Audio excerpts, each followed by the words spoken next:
सुविराजिए पवने कुमार, सुविराजिए पवने कुमार। बोल कृष्ण कन्हैया लाल की जय, राजा रामचंद्र भगवान की जय, बांके बिहारी लाल की जय। श्री भागवत महापुराण की जय, रास रासेश्वरी श्री राधा रानी की जय। पूज्य चरण श्री सद्गुरुदेव गीतानंद जी महाराज की जय। पूज्य चरण श्री स्वामी अवशेषानंद जी महाराज की जय। सभी संतों की जय, सभी भक्तों की जय। जय श्री राधे, जय जय श्री राधे, जय जय श्री राधे।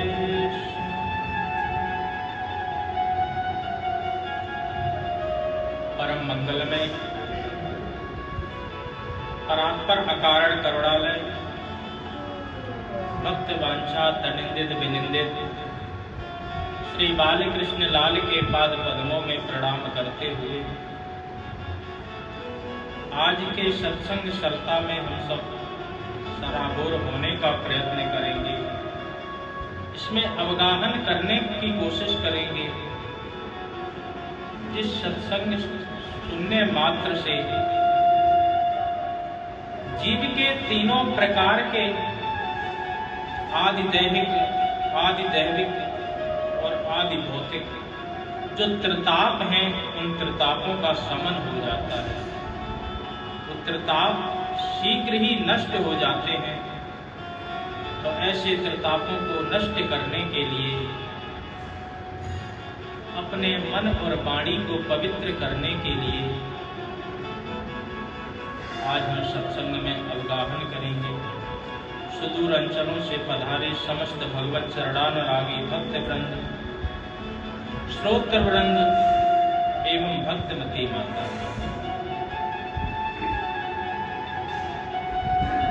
तो कल मैं निवेदन कर रहा था कि किस प्रकार से श्री प्रहलाद जी महाराज समझाते हैं अपने पिताजी को कि जीवन का असली सार क्या है। जीवन हमें बहुत ज्यादा रुपया पैसा कमाने के लिए नहीं मिला है, बहुत ज्यादा भोग सामग्री को प्राप्त करने के लिए नहीं मिला है। जीवन का जो परम उद्देश्य है वो यही है, वनम गतो श्रद्धयामाश्रयेता। वन में जाकर के परमात्मा का भजन करके अपने जीवन का उद्धार कर लेना ही सबसे बड़ा जीवन का सार है। और ये कब शुरू करना चाहिए? बोले जैसे ही जीव अपना होश संभाले तभी से ही भगवान की भक्ति आदि में उसको लग जाना चाहिए। नहीं तो आप अपनी आयु कितनी मानते हैं? मान लो 100 वर्ष की आप आयु मानते हैं। 100 वर्ष में आपके 15-20 वर्ष तो ऐसे ही बालपन में चले जाते हैं। उसके बाद में आपका विवाह हो जाता है। गृहस्थाश्रम में जाकर के फिर जब देवी जी के मंत्र कान में सुनाई देने लगते कि आज ये खत्म हो गया, आज इस चीज की जरूरत है, कल उस चीज की, बच्चों की फीस के पैसे देने आदि आदि, तो 50 साल उसमें चले जाते हैं आपके। माने 20 के बाद से 50 तक 30 साल आपके इधर बर्बाद हो जाते हैं। उसके बाद में उन बच्चों की जिम्मेदारी आ जाती है। अरे इन बच्चों का भजन, इन बच्चों का विवाह आदि हो जाए, अपने घर पर चले जाएं, बेटियां घर पर चली जाएं, बेटे आदि को बहू मिल जाए, उसके बाद तो हम भगवान की भक्ति करेंगे, भजन ही करेंगे। यही विचार करते रहते हैं। आयु का पता नहीं चलता कब आप 75 वर्ष के हो जाते हैं। 75 वर्ष के होने के बाद अब भगवान की भक्ति को करने का प्रयत्न करते हैं। महाराज अब शरीर साथ नहीं देता है, शरीर ठीक से नहीं चल पाता है। कोशिश करते भी हैं थोड़ी देर बैठने की, कहीं इधर दर्द होना शुरू हो गया, कहीं उधर, और ये मन ही नहीं लग रहा है। मन कहाँ लग रहा है? बोले मन उन्हीं पोता पोतियों में लग रहा है। इसलिए प्रहलाद जी महाराज कहते हैं कि सचमुच अपना कल्याण यदि जीव करना चाहता है तो जैसे ही वो होश संभाले उसी क्षण से उसको भगवान की भक्ति में लग जाना चाहिए। कौमार आचरित प्राज्ञो धर्मान भगवतानि दुर्लभम मानुषम जन्म तदप्याद्रुवमर्थवम्। कौमार आचरित प्राज्ञो, बोले भजन करने के लिए सबसे अच्छी कुमारा अवस्था ही है। कुमारा अवस्था में यदि आपने भगवान की भक्ति की तो यही जाकर के आपकी आगे कल्याणकारी बन सकती है। नहीं तो श्वास रूपी जो आपकी आयु है ये क्षण क्षण निकलती जा रही है। इस श्वास रूपी आयु का आपके पास में कोई एग्जैक्ट नंबर नहीं है कि कितनी श्वास है आपके पास में। और धीरे धीरे श्वास की आयु निकलती जा रही, जीव अंदर से कमजोर होता जा रहा है। अंत में किसी को पता नहीं कि जब हम भगवान का नाम लेने का प्रयत्न करेंगे तो हमारे मुंह से भगवान का नाम निकलेगा भी कि नहीं निकलेगा। इसीलिए शास्त्र बार बार कहते हैं कि भगवान की भक्ति करने का सही और सही समय कुमारा अवस्था ही है। कुमारा अवस्था में आपके शरीर में पूरी एनर्जी होती है, पूरी शक्ति के साथ में जब आप भगवान का भजन करोगे तो ठीक से भजन कर सकोगे। नहीं तो आयु निकल गई और उसके बाद आपने आरंभ किया तो फिर आप भगवान की न तो भक्ति कर सकते हो, न ही अपने आप को उस आनंद रूप परमात्मा की खोज जो हम सबको करना चाहिए न उसकी आपसे खोज होगी। धीरे धीरे शरीर ऐसे ही व्यर्थ में चलता जाएगा और एक दिन हम सब मर जाएंगे। क्षण भंगुर जीवन की कलिका कल प्रात को जान खिली न खिली, मलिया गिर की शुच शीतल मंद सुगंध समीर चली न चली। कल काल कुठार लिए फिरता तन नम्र पे चोट झिली न झिली, भजले हरि नाम हरि रसना फिर अंत समय तू हिली न हिली। किसी को पता नहीं अंत समय में प्रयास करने के बाद भी आपकी इस जिह्वा से परमात्मा का नाम निकलेगा कि नहीं निकलेगा। परंतु जीव कहता है कि सुख भोग सामग्री में बड़ा आराम होता है, उसको प्रत्येक व्यक्ति पाना चाहता है। शास्त्र कहते हैं कि यदि आपके भाग्य में है तो वो तो भागकर आ ही जाएगा, और नहीं है तो बोले आकर के भी चला जाएगा। सुखमिंद्रियकम दैत्यम देह योगेन देहिनां सर्वत्र लभ्यते दैवात् यथा दुःखमयत्नतः। सुखमिंद्रिय दैत्यानां, यदि आपके इंद्रियों में सुख भोग है तो देह योगेन देह नाम, किसी भी देह में आप रहें आपको प्राप्त होकर के ही रहेगा। क्यों? बोले सर्वत्र लभ्यते दैवात् यथा दुख मयत्नतः। कोई जीव दुख के लिए कभी कोई प्रयत्न नहीं करता, फिर भी उसको दुख आता है। इसी प्रकार से आप प्रयत्न करो ना करो, सुख यदि आपके भाग्य में है तो मिलकर के ही रहेगा। एक कथा के माध्यम से समझें। एक गांव में एक पंडित जी रहा करते थे, बड़े गरीब थे। उनकी एक पुत्री थी, तो उन्होंने सोचा कि पुत्री का विवाह कैसे करें, धन तो है ही नहीं मेरे पास। वो जंगल में जाकर के लक्ष्मी जी की उपासना करने लगे।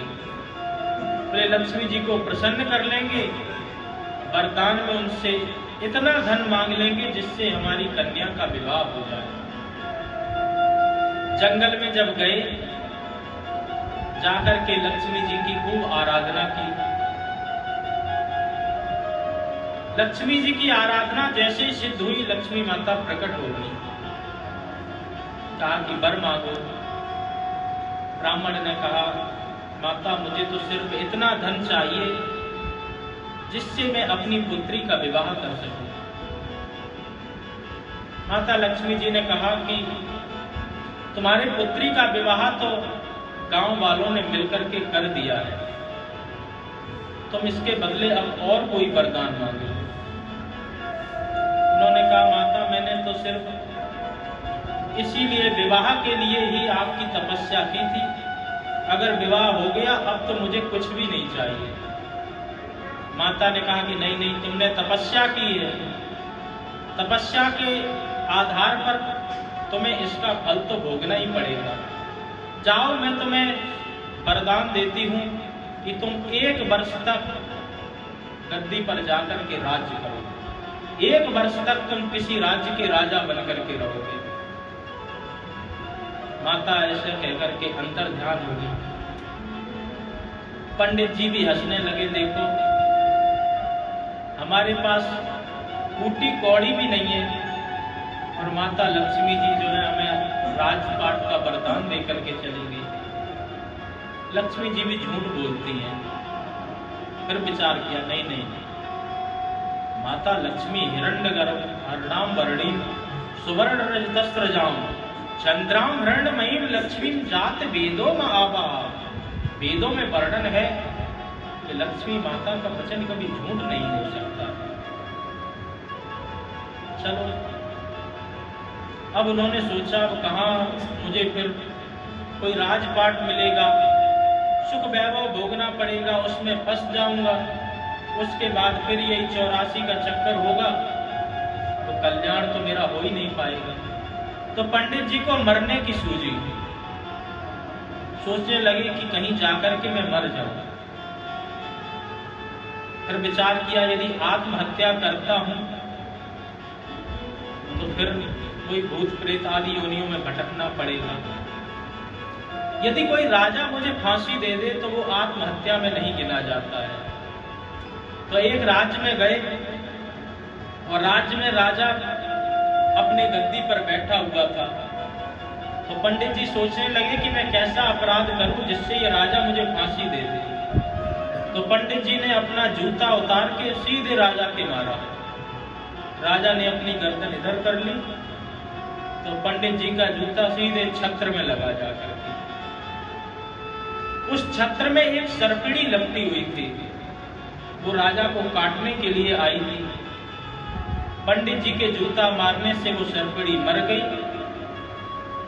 जब राजपुरोहित से पूछा गया कि भाई बताओ इस घटना का क्या अर्थ है, जब राजा की कुंडली खोल के देखी तो कहा महाराज आज आपका अंतिम दिन था, आपके कुंडली में भयंकर काल सर्प दोष था।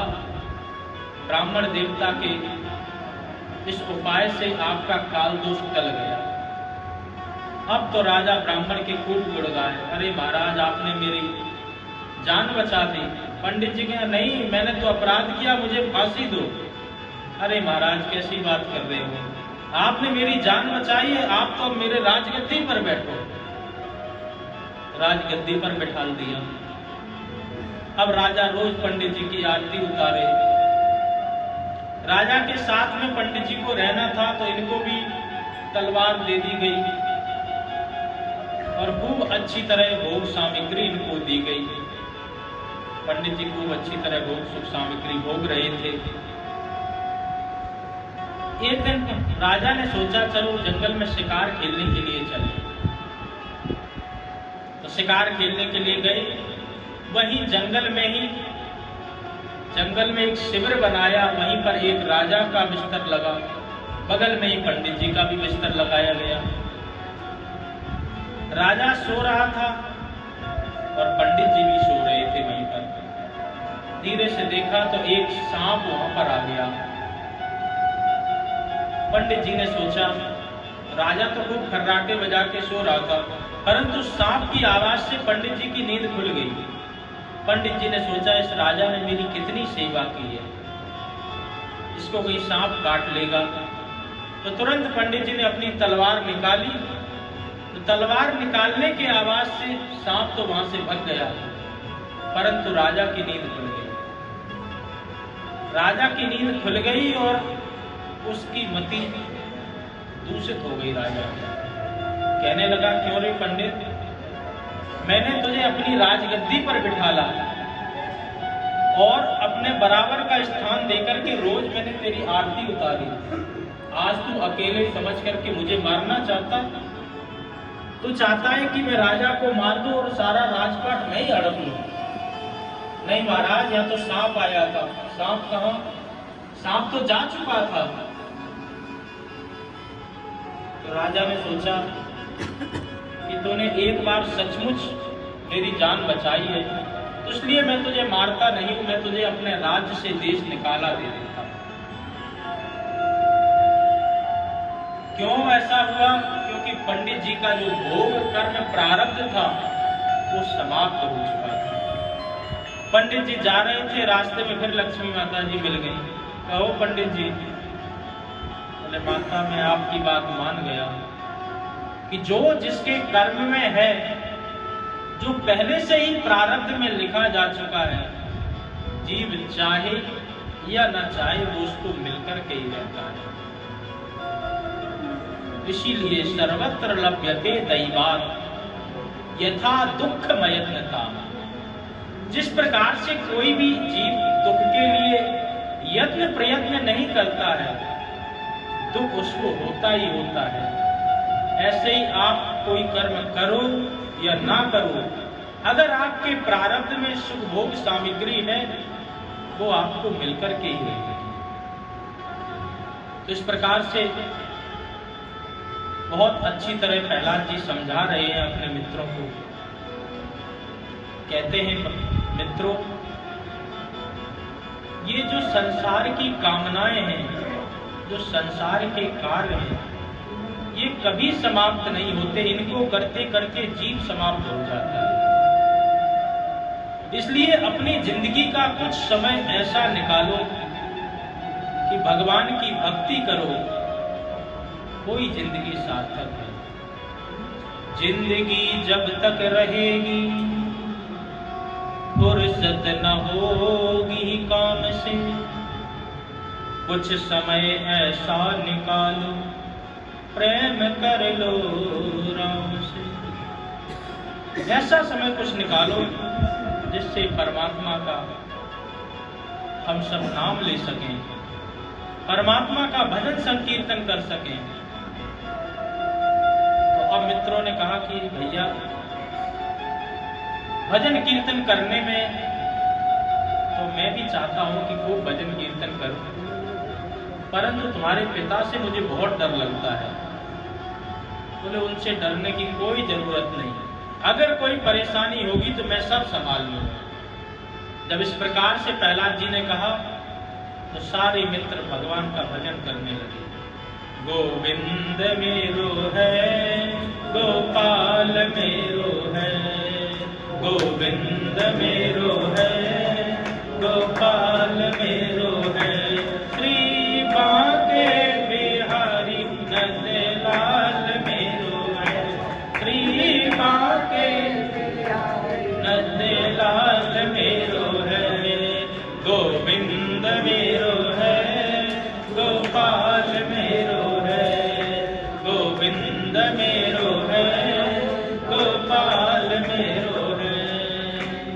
इस प्रकार से भगवान का भजन हो रहा था। तभी गुरुजी वहां पर जाकर के बोले चंडामर्क जी महाराज, हे राजन, आपके पुत्र ने तो सारे गुरुकुल में ये बीमारी फैला दी। ये बीमारी कोरोना से कम नहीं है, जिसको देखो उसी को लगाया जा रहा है। अब इतना सुन करके गुरुजी की बात हिरण्यकश्यपु तुरंत क्रोधित हो पड़ा। कोपा बेच चलत गात्र पुत्रम हंतुम ददावदे। आज तो मैं अपने पुत्र को मार ही दूंगा। ऐसे मन में भावना करके वो अपने पुत्र को मारने के लिए वहां पर चला, और जैसे ही जाकर के देखा तो वहां पर खूब कीर्तन हो रहा था, और जोर से जैसे ही अट्टास किया तो कीर्तन एकदम सन्नाटे में बदल गया। अब हिरण्यकश्यपु ने अपने पुत्र को बहुत गाली दी। हे दुर्मनीत, मदांध कुल भेदम कराधम, ये तू मेरे कुल में ऐसे पैदा हो गया, तू किसके बल से भगवान का नाम ले रहा है? जो मेरा शत्रु है उसको तू भगवान मान रहा है, उसका तो नाम ले रहा है। क्रुद्धस्य यस्य क्रामांते त्रयो लोका सहेश्वरा, त्रिलोक में मेरे अलावा कोई भी नहीं है और तू मेरे बैरी का नाम ले रहा। तो बहुत डांटा और पूछा कि तेरे में इतनी शक्ति कहां से आती है? तो प्रहलाद जी ने हाथ जोड़ करके जवाब दिया, न केवलम में भगवत सराजन सवै बलम चा बलिना परेशान। हे पिताजी, केवल मुझ में ही नहीं, आप में जो बल है वो भी हमारे परमात्मा के द्वारा ही बल दिया गया। वो सिर्फ आप में ही नहीं, आपको जिन ब्रह्मा जी ने बल दिया है उनको भी मेरे ही प्रभु ने बल दिया है। इसलिए उनके बल से मैं भगवान का भजन कर रहा हूं। और क्रोधित हुआ हिरण्यकश्यप, पूछने लगा कि कहां है तेरा ईश्वर? प्रहलाद जी ने कहा, प्रश्न ही तुम्हारा गलत है। हमारे ईश्वर तो हर जगह व्याप्त है, हरि व्यापक सर्वत्र समाना, ईशावास्यमिदं सर्वम वासुदेवमिति सर्वम खलमिदं ब्रह्मा से। हमारा परमात्मा तो हर जगह है, जहां देखो वही परमात्मा। और भगवान कहाँ? बोले जहां भक्त की हाँ, भगवान वहां। तो इस प्रकार से बोले फिर अगर तेरा भगवान हर जगह है तो मुझे इस खंभ में क्यों नहीं दिखाई देगा? बोले मुझे तो दिखाई दे रहा है। भगवान के लिए जब प्रहलाद जी ने पूरे आत्मविश्वास के लिए कहा कि हाँ मेरा परमात्मा इस खंभे में है, और इतना कहकर के प्रहलाद जी भगवान से मनी मन में प्रार्थना करने लगे। भक्तश्चेत पुरासोत्तमे यदि दृढ़ा वेदाहं प्रमाणं यदि स्माभ्यंतर वर्ततो भगवता शास्त्रणमालोकनम्। हे प्रभु, यदि मेरी भक्ति आपके चरणों में पूरी तरह दृढ़ है और वेदों में लिखे हुए वाक्य सब सही हैं, तो आप कृपा करके मेरे लिए इस खंभ में प्रकट हो जाएं। इस प्रकार से जब प्रहलाद जी मन ही मन में आराधना कर रहे हैं, भगवान से प्रार्थना कर रहे हैं, इधर हिरण्यकश्यपु जोर से आकर के उस खंभ में जैसे ही उसने एक गदा मारा तो खंभ फट करके अलग हो गया। उसमें से तुरंत साक्षात कराल विकराल नरसिंह भगवान प्रकट हो गए। बोले नरसिंह भगवान की। नरसिंह भगवान का इतना भयंकर स्वरूप, इतना भयंकर स्वरूप है। गगड़ गड़गड़ावे खंभ फाटो चरचरानो, निक्षो नर नाहर को रूप अति भयानक है। गगड़ गड़गड़ावे दसन जीव लपलपावे, चितवन सरोज मानो अंग जात खानो। इतना भयंकर रूप देकर के जैसे ही भगवान ने गर्जना की तो सारे जितने दैत्य थे तुरंत मूर्छित हो गए। हिरण्यकश्यपु भी घबराया और घबरा करके कहने लगा इसका तो सचमुच भगवान बहुत खतरनाक है। परंतु जैसे तैसे संभल करके हाथ में ढाल तलवार उठाई और हिरण्यकश्यपु ने भगवान के साथ में युद्ध करना आरंभ किया। युद्ध करना जैसे ही आरंभ किया, थोड़ी देर तक तो भगवान उसको खेल खिलाते रहे। देखा जैसे ही संध्या का समय हो गया तो तुरंत पकड़ करके जकड़ करके अपने गोदी में बिठाल करके बीच देहरी में जाकर के अपने नखाग्र भागों से हिरण्यकश्यपु के हृदय को तीर्ण कर दिया। पेट फाड़ करके आंखें सब निकाल के बाहर फेंक दी। बोल नरसिंह भगवान की। समस्त ब्रह्मा जी के दिए हुए वरदानों को भी सत्य किया। प्रहलाद की जो भगवान के प्रति भक्ति थी उसको भी सत्य करते हुए आज भगवान ने हिरण्यकश्यपु का वध कर दिया। और इसके बाद में नरसिंह भगवान को देख करके दैत्य ही नहीं बल्कि देवता भी घबराने लगे।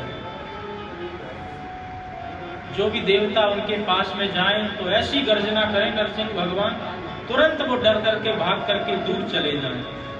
लक्ष्मी माता जी को बुलाया गया, अच्छी तरह सज धज करके आरती लेकर के आई। और जैसे ही भगवान ने गर्जना की तो तुरंत आरती फेंक के दैया गैया करके वो भी भाग गए। अब नारद जी ने कहा, बेटा प्रहलाद, तेरे बुलाने पर भगवान आए हैं, तुम ही इनके क्रोध को शांत कर सकते हो। प्रहलाद जी गए, जाकर के भगवान के चरणों में साष्टांग प्रणाम किया। तो भगवान ने हाथ जोड़ करके प्रहलाद से कहा, स्वपाद मूले पतितं तमर्भकं विलोक्य देवा कृपया प्रलुप्तः उत्थाय तच्छीर्षययाद कराम्बुज काला हि वित्रस्त्रिया कृता दिखाया। हे बेटा, आज तक कभी ऐसा नहीं हुआ भगवान किसी भक्त ने मुझे बुलाया हो और मैं वहां पर न पहुंचा हूं। भक्त ने बुलाने में भले ही देरी कर दी हो, परंतु मैंने आने में कभी देरी नहीं की।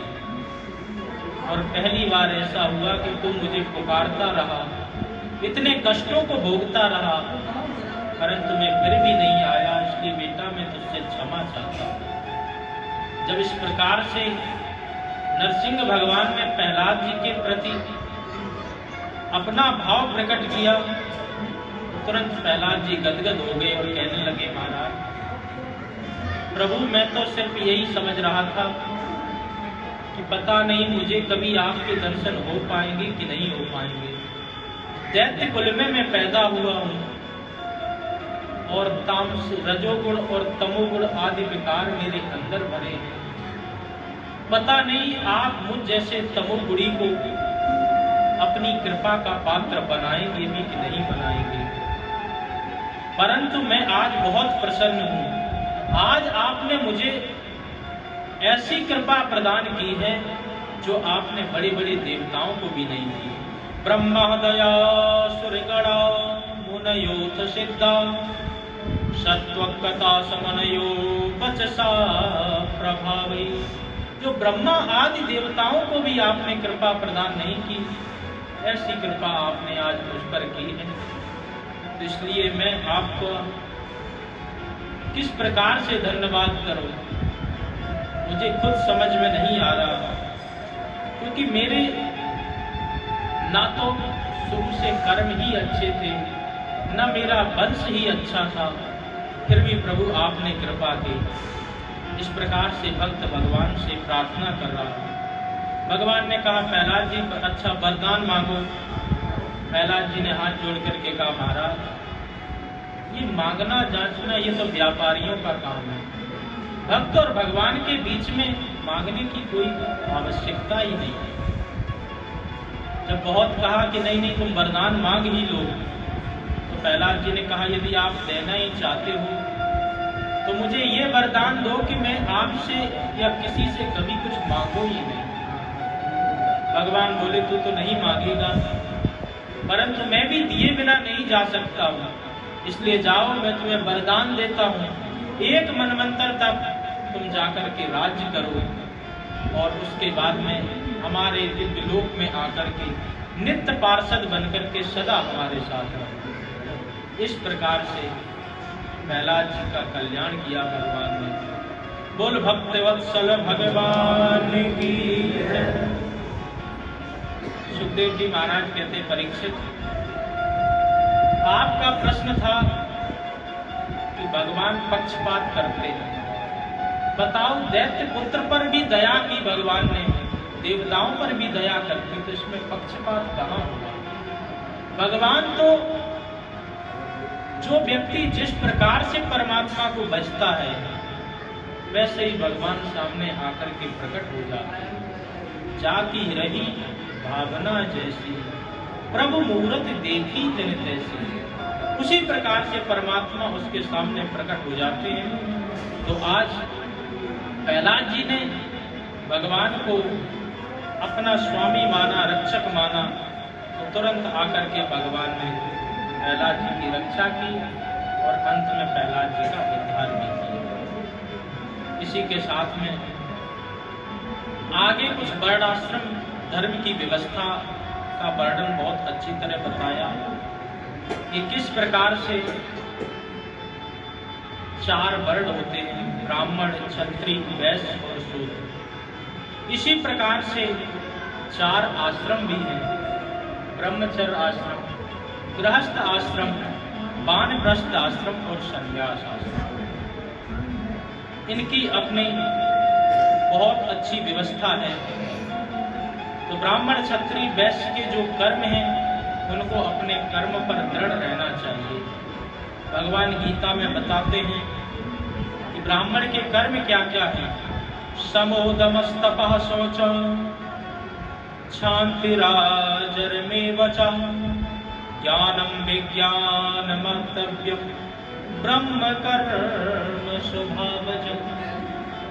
ब्राह्मण के कर्म है भगवान की भक्ति आदि करना, यज्ञ करना, यज्ञ कराना, दान लेना, दान देना, वेदाध्ययन करना और वेद अध्यापन कराना। इस प्रकार से ब्राह्मण को अपने कर्मों पर सुदृढ़ रहना चाहिए। ब्राह्मण बनता कब है जीव? जन्मना जायते शूद्रो संस्कारात् उच्यते। जन्म से तो प्रत्येक व्यक्ति एक जैसा ही होता है, परंतु जब उसका यज्ञोपवीत संस्कार हो जाता है, जब उसके अंदर शास्त्रों का ज्ञान आ जाता है, जब उसके अंदर सच्चे संस्कार आ जाते हैं, तब कहीं जाकर के वो विप्र बनता है और उसी को ब्राह्मण कहते हैं। ऐसे ब्राह्मण की सच परिभाषा तो ये है, ब्रह्म जानाति ब्राह्मणः। जो उस ब्रह्म को अच्छी तरह जान ले वही ब्राह्मण है। इस प्रकार से ब्राह्मण को अपने अच्छे कर्मों पर ध्यान देना चाहिए। आपको यदि ब्राह्मण का शरीर मिला है तो अपने मन में ये जरूर निश्चय करें कि इस शरीर को छोड़ने से पहले मैं उस परम तत्व को जानने का अवश्य प्रयत्न करूंगा। ब्राह्मणस्य ही देहो क्षुद्र कामाय अनिश्यते। ये क्षुद्र कामों के लिए ब्राह्मण का शरीर नहीं मिलता है। ब्राह्मण का शरीर मिला है तो उस परम पिता परमात्मा की प्राप्ति के लिए, अपनी मुक्ति के लिए, तो जीव को समय रहते हुए अपने आप को उस ब्राह्मण शरीर से मुक्त कर लेना चाहिए। इसी प्रकार से क्षत्रिय है, क्षत्रिय के अपने कर्म हैं। शौर्यं तेजो धृति दक्षं युद्धे चाप्य पलायनम दानमीश्वर भावश्च छात्र कर्म स्वभावजम्। क्षत्रिय के अपने कर्म हैं कि किस प्रकार से शौर्य, तेज, धृति आदि उसके अंदर विद्यमान हो, युद्ध में अपनी बुद्धि कौशल से वो युद्ध में विजय पाए, युद्ध से भागे नहीं, दान देना, ब्राह्मणों के प्रति अपना उदार भाव रखना, समस्त जीवों के प्रति रक्षा का कर्तव्य रखना, ये क्षत्रिय का कर्म है। क्षत्रिय का कर्म है प्रत्येक जीव की रक्षा करना। निर्बलों को सबल यदि कोई परेशान कर रहा हो तो उससे बचाना। हर एक परिस्थिति में ऐसे खड़ा रहना जैसे पर्वत खड़ा रहता है। पर्वत की तरह युद्ध में स्थिर रहना ही क्षत्रिय का परम कर्तव्य है, परम धर्म है। इस प्रकार से क्षत्रिय के भी बहुत अच्छे वर्णन बताए हैं। अंत में वैश्य और शूद्र के बताते हैं कि वैश्य के क्या धर्म हैं। बोले वैश्य के धर्म हैं कृषि गौ